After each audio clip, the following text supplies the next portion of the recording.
good morning, ma'am. How are you?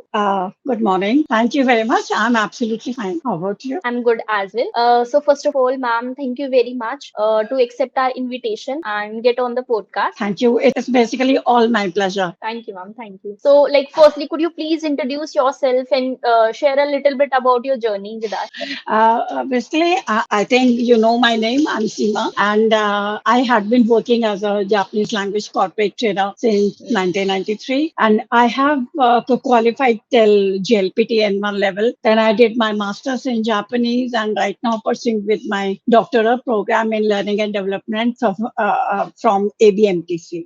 And if you talk about my journey had been very, very lucrative and wonderful in terms of Japanese language. Since I've started working as a Japanese language trainer, I have never looked back in my life. It's all by God's grace. And this language for sure is very, very lucrative.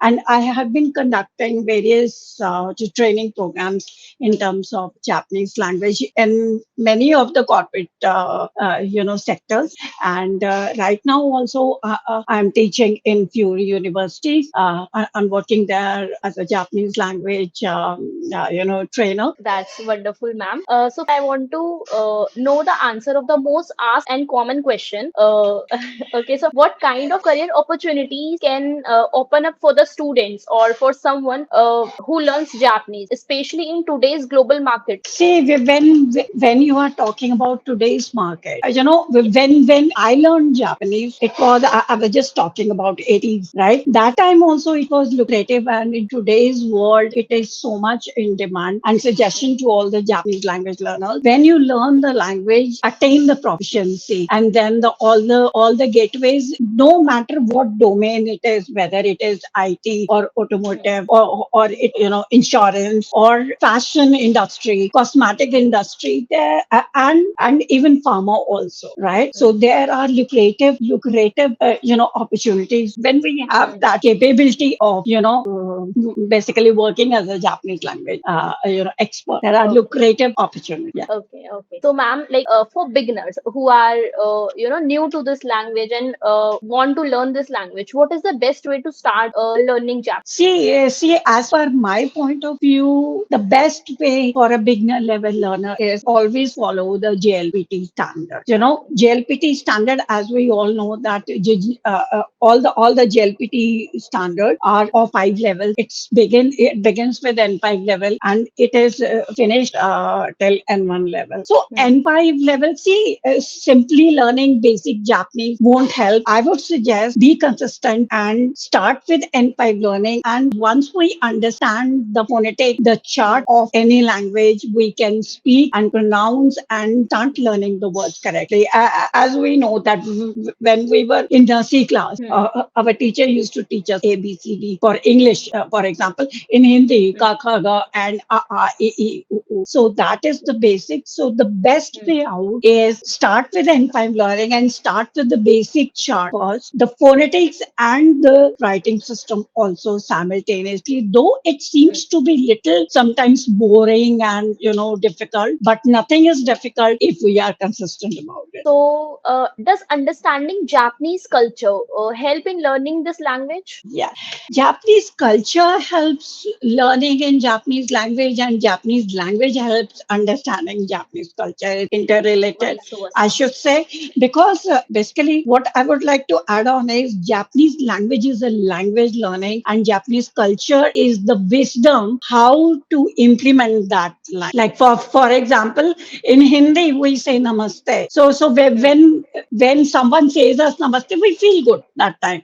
So that is a part of culture along with the namaste word of Hindi as a language. So in the same way, along with the language understanding, the culture, basic culture understanding is also important because it helps us to bridge with the Japanese natives, and we also understand what to say, and we attain the wisdom how to use the language and where. Okay, so What is the right time to use what is called the wisdom. so basically connecting the sentiments to that particular learning will help a lot in understanding that effectively and fast in a fast manner, Exactly. right? Exactly.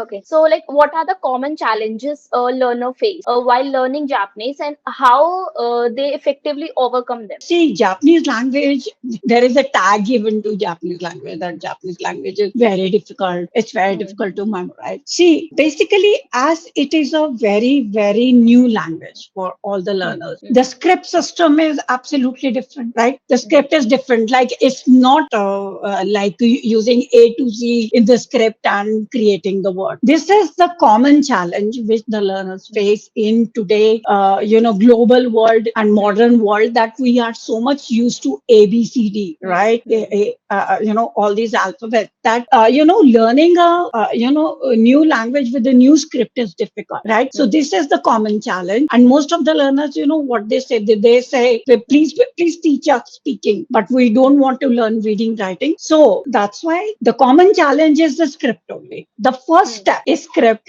and the first step itself is a challenge. But with Hmm. the help of your consistency, you must be noticing I'm using this word again and again. Yes. Yes. Consistency is important, discipline is important, and for sure, it is a hand holding by the trainer also. The Hmm. trainer teaches you, the learner learns, practice, consistency, and then you can overcome all these challenges. Okay, that's wonderful. Or what advice you want to give to the students who are thinking, to learn this language and very confused, like right now? What do you want to say to them? My advice, as per my experience, all these 30 plus years, is do not follow any shortcut to learn Japanese. Hmm. Another thing is be consistent. And initially, you might feel that I'm not getting it. I'm basically learning and forgetting. It is passing off from my mind. Hmm. But when your bucket of learning will be fulfilled, it will be filled up. It will for sure overflow. So consistency is important. Don't follow any shortcut, and Hmm. just follow the JLPT standard for beginner levels, for N4 level, until N3 level. No matter Hmm. what profession you want to go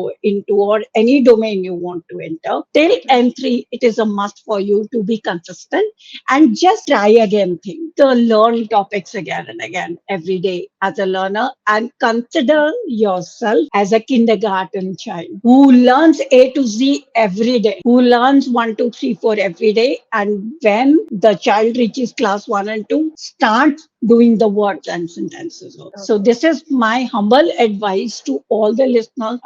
And all the Japanese language learners, there is a very wonderful saying in Japanese, Zen Zen Hmm. Aki Rameruna. Usually, I speak this saying in every class. It Hmm. means that never give up and just be Hmm. consistent. This is the USP for your Japanese. And once your basic is good, then you Hmm. can rock on and you will for sure rock and shine. Yeah, yeah, great, actually. So the person in the beginning should be very patient towards themselves first and be consistent.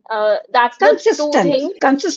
Consistency means doing the same exercise again and again. Don't be overconfident about yourself. Hmm. Till entry, you have to do it, and then Yes. you will rock for sure. That I can guarantee. Great, ma'am. Fantastic. And thank you very much to take out the time and get on the podcast, giving the valuable insights from your experience to us, to the learners. I hope it will be very beneficial for all of us. And thank you very Yes, much. and thank you very much to you also and to the organization, because I was feeling very blessed Hmm. to do this podcast, because at least this message will reach to the Japanese learners. And I know in today's learning spectrum, Hmm. all learners really need it. And thank you Yes. very much for lending this opportunity to me to share my experience. And in Japanese, as we say, domo arigato gozaimashita.